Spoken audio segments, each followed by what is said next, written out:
Well, it's a beautiful August 28th morning. It's a Sunday. I thought the parking lot would be a little more crowded because today what we're going to be doing is we're going to be hiking up to Cole Pond, which is a very nostalgic climb for a lot of fly fishermen. It's a fly fishing only pond, but it's also a short hike to a beautiful pond. I think it's like 2.1 or 2.2 miles total in and out. So a lot of young families like to take kids here. In fact, a car did finally just pull up with a young family with looks like a young boy, and the knapsack looked like one of those papoose type knapsacks. So those folks are going up there to enjoy this beautiful sunny August day. You'll also notice I've got my sweatshirt on. It was a little cool this morning. We had a thunderstorm come through a couple of days ago, and it took the hot air away and left some really cold, clear air. So also what I want to show you is this guy has to be one of the prettiest areas for starting a hike. So I thought what I'd just do is just show you a little bit briefly here. It has this nice little brook. Oh, well, for start, it's also on the map. So this is Cole Pond. We're here. So as you can see, it's just a short little hike up here through this wildlife management area in Enfield, New Hampshire. And it looks like they've also got a lot of interesting stuff for showing the kids and stuff. It's a pretty good description of the whole area. So it's a 17-acre pond. It's also pretty deep too, and yeah, look, there it is. It tells you it's like 50 feet deep at its deepest point. So it is stocked with brook trout. It's fly fishing only. This is one of the ponds that New Hampshire stocks, or has stocked in the past, by helicopter. So they drop in all these little fingerlings, and they get a little larger. This is probably what they start to look like after a couple of years. And they can get up to 7 to 8 inches within a couple of years, the second season, and then of course they can get much larger than that too. So, but I thought I would just share with you because it's just so pretty. This is how the hike actually starts. So they have this nice little bridge and a little babbling brook.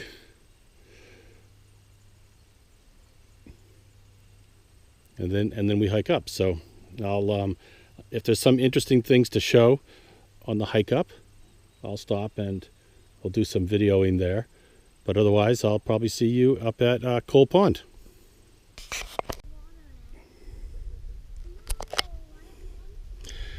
Okay, well, this is Cole Pond, and as you can see, it's a beautiful place. There's already some young families up here. You might be able to hear them. And this looks like a really good spot where you could go swimming. I don't see, it doesn't have that mucky sort of look. In fact, I'll probably try to do a little fly fishing and sort of head out that way. There was a loon over there in the distance. I don't see it now. So we know there's fish here, and he's eating them. And I guess you can walk around the pond. So we can check it out from a few different angles. Cole Pond, pretty. It's not yet, the foliage isn't coming in, but I'll bet it's a real pretty spot come September, late September. Okay, so I probably should start off by sharing with you a little bit. I'm going to try fishing the pond initially with some hoppers, and I'm going to aim at the little shade and stuff over here. This whole area, I don't know if you can see this, but it's really it's nice and gravelly, so it doesn't look like it's going to be a real problem with leaking. No, I was just actually thinking, I think my wader's leaking. No, but it's not going to be a problem with getting a good grip on the bottom or sinking into mud or muck or something like that. So that makes this a really nice pond from that standpoint. I don't see a lot of plant life, which, would be conducive to, insects and fish, but that could be more on the other side. And I'll try fishing, from a number of different angles. It's a real pretty place. You might also hear people in the background, kids and stuff, swimming and things like that, because this is a real popular place, and that goes with the territory. So I'm going to be using this little hopper. You can see this okay. And I have with me a really nice rod. It's made by, it's a Granger Wright McGill, if you can see that. And the particular model, it's called a Favorite. It's a beautiful rod. It was made in 1955. Now it's at 8.5 feet, 8.5 foot rod. And one of the previous owners actually, gosh, probably some time ago, put a little hook catch thing here. Grangers didn't normally come with them, and it was unfortunate because people would stick the hooks into the cork and then start to rip the cork apart. But that's not the case here. So this should be a nice little rod. And of course, once again, I've got a wide angle lens, so it may look like the rod's bending, but that's really just that fisheye kind of thing, because it's a really nice straight rod. So I'm going to head on over and we'll try some casting and we'll see how we do.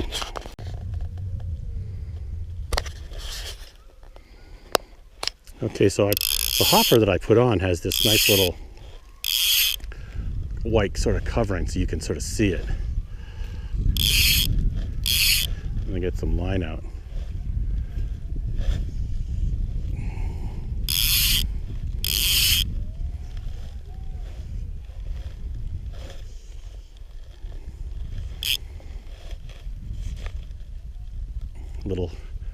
Nice little hopper action too.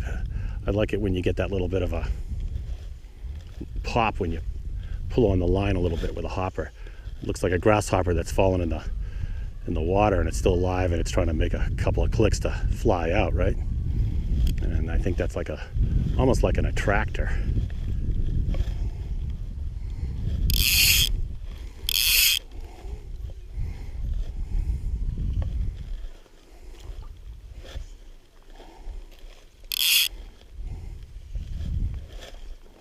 I'm not seeing any action on the pond.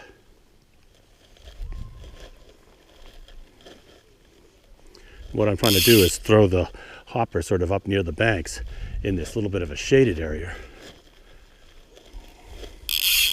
Because sometimes fish will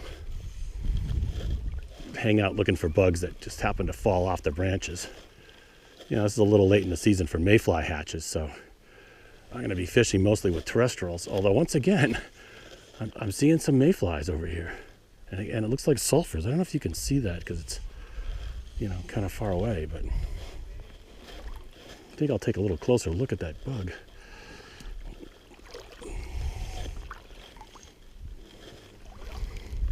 It landed in the branch over here. Well, it's a nice day. It's got to be probably mid-70s. Sometimes it's always worth checking out things too in the spider nest and stuff. And I saw the fly landed.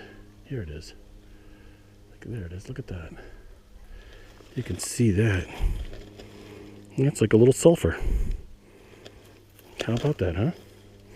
So we got a little mayfly hatch coming on here. So that could be good for putting in some emergers later.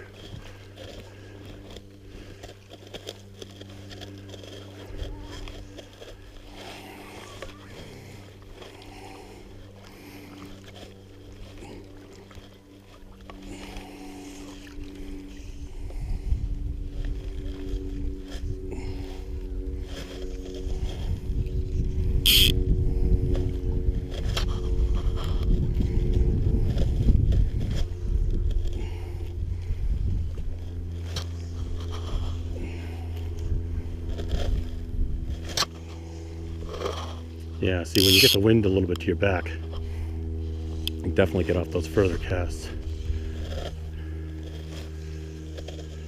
Plop right down.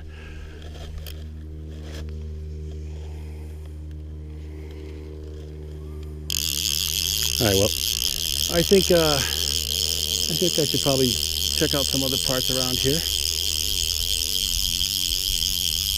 Find a good spot for fishing and then probably camp out there for a little bit. This is a nice area for swimming.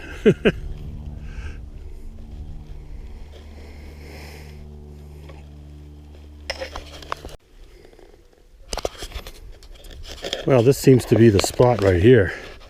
Check this out. So I'm standing on this big cliff. The water's really deep. As you can see, there are some rope swings. Sounds like someone's dragging a boat out over there. Look at these rope swings, though. Yeah, that was kind of precarious. I know, kind of come whipping back in and around. So no big branches, but you can see you could jump right into the water here. It's really deep. So this could have potential for throwing a few weighted woolly buggers or something out a little later. Once again, I'm not seeing any action on the pond, and I think what I'll do is I'm going to cruise around over there to where I hear that boat noise, see what that's all about, and try wading in a little bit, because it looks like the shade is covering that area, and there might be a little more fish action because of it. Looks also like there at one time was a big stone fireplace and cookout sort of thing over there where the people are. Wow, that would have been a lot of fun back in the day. Beautiful, beautiful pond.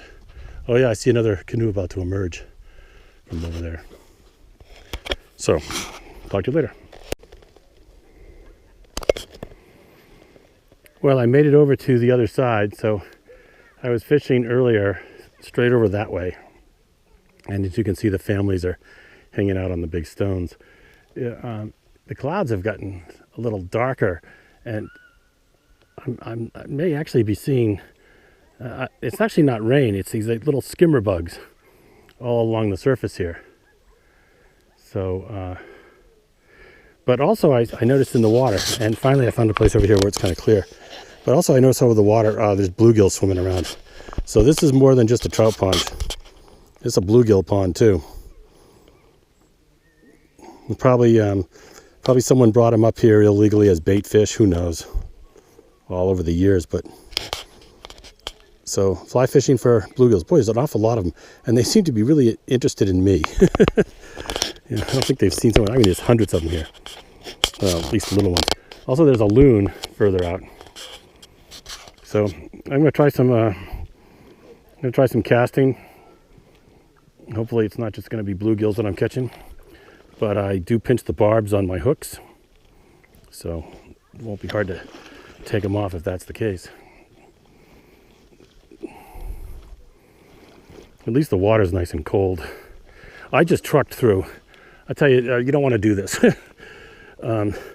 because it may have been a path that fishermen used going around the sides of the pond here, and the brush is really thick. But since the bad weather has occurred and the trees have blown over, it's a nightmare. And got a few good scratches, nothing bad, but I'll never do that again. At least not with a pack and my waders on, thinking I was going to pop in at any moment in any spot. But oh well, lessons learned. So I think the best places to fish are either, you have a little float tube you bring up because it's not that far to walk, to hike. There are a couple of canoes and boats around here that supposedly were kind of like general use, but I noticed the one boat looked like it was full of water. Aluminum though.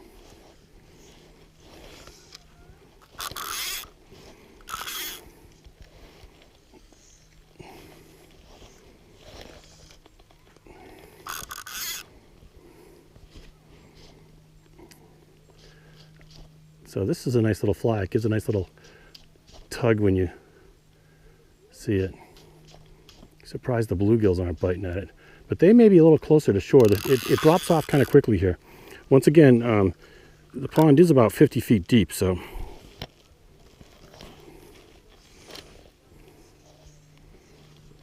let's see if I can get out a little more line.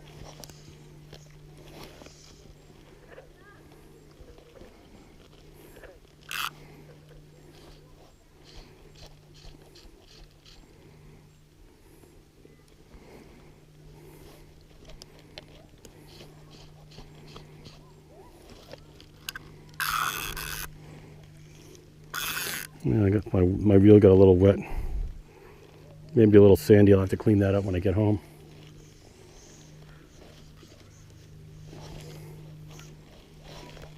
Sort of giving a little bit of a sidearm cast here.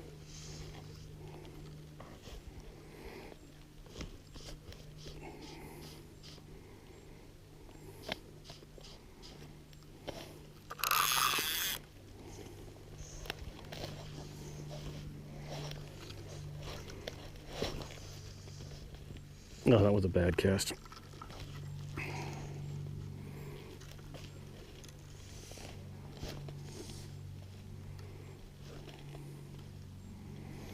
See, I'm really surprised that the little bluegills aren't at least checking it out.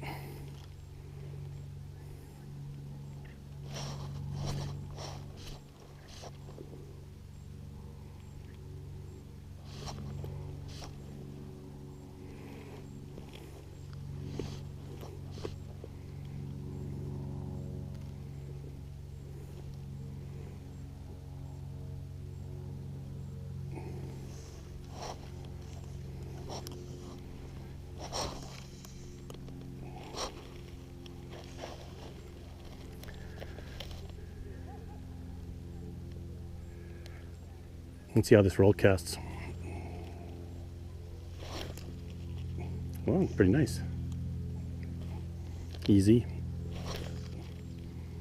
Little roll cast, yeah. And that's a heavy, hopper's a heavy fly too.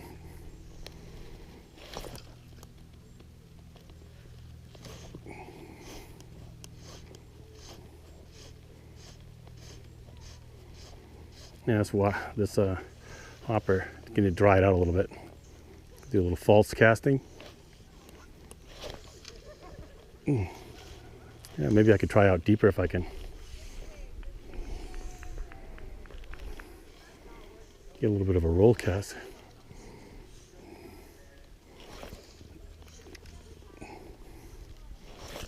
I dry the fly off a little bit.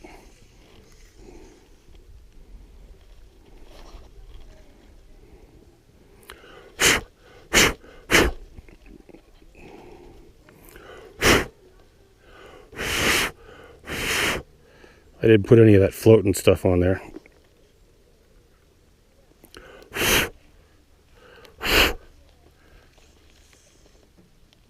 I saw a little bit of a rise out there.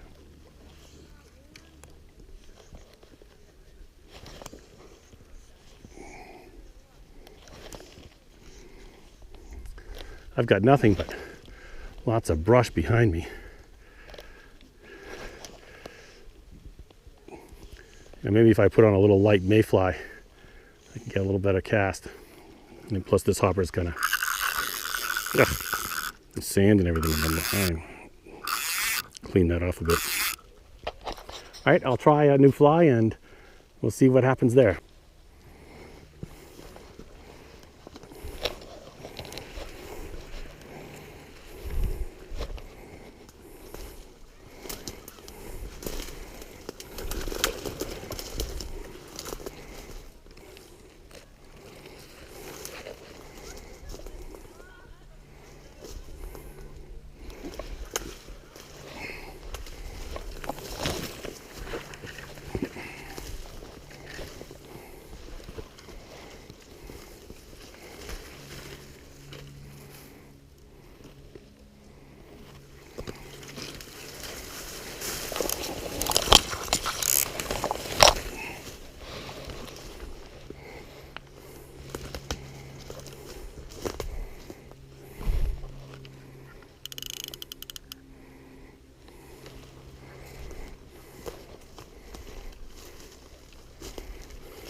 Okay, so what I did is I tied on a woolly booger, and it's a new one. I tied it up last night. It's kind of a dark one, so I'm just sort of letting it sink to the bottom because I'm over here now fishing at this on this rock ledge, and the water's pretty deep here, so we'll see how that works out.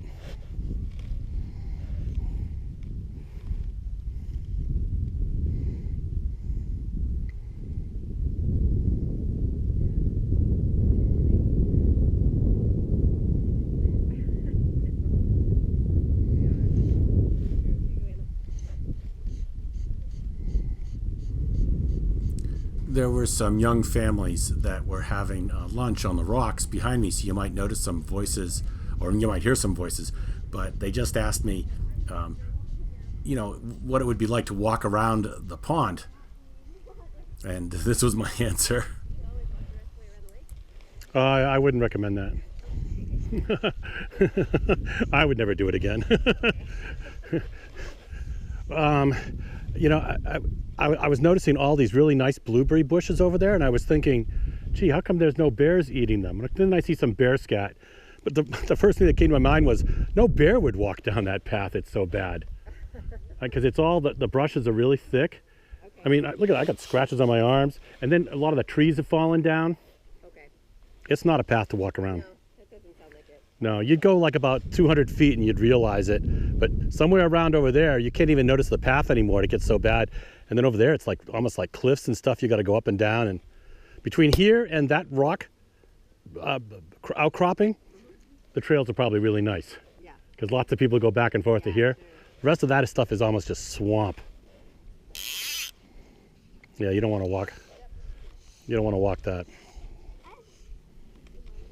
So we probably got one of the best spots. Yeah, you did. I think so. Although they have rope swings on the other side. Yeah. They look a little dangerous, though.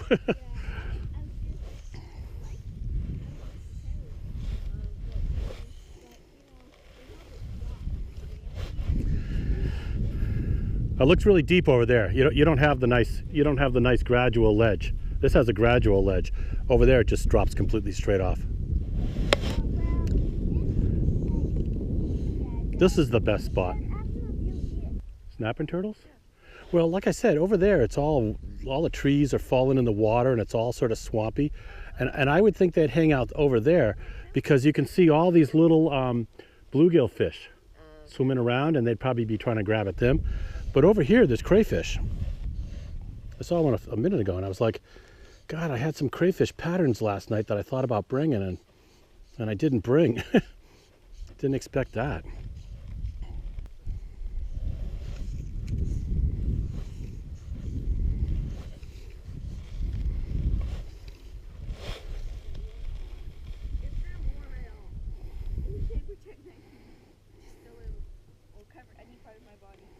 I'll be okay with it. Hiking socks. Yeah.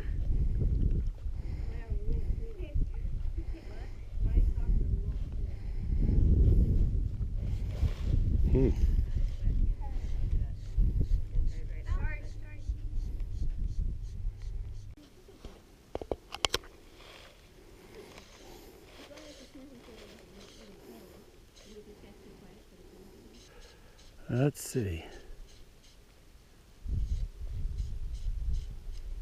Yeah, nothing that time.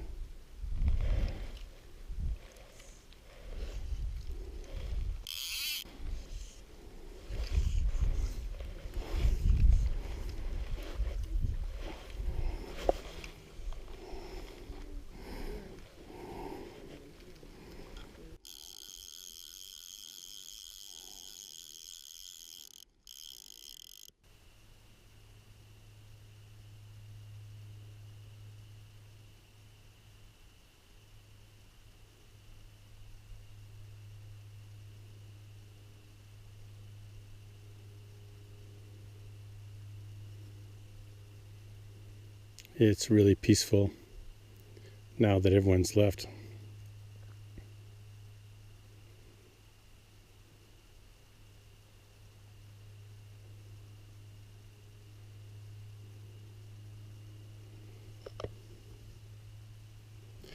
It's about 3:30, August 28th. As you can see, it's a beautiful day. The sun is still shining, but the wind has completely died down and the pond is just looking beautiful. But it's time to go and check out another place. So leaving the pond for the hike down.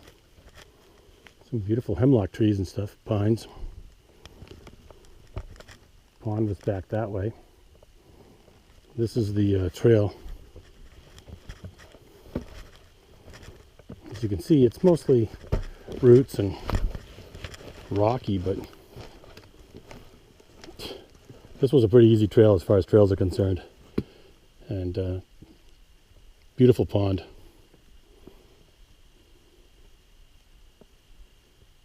Here's a little babbling brook you can hear in the distance.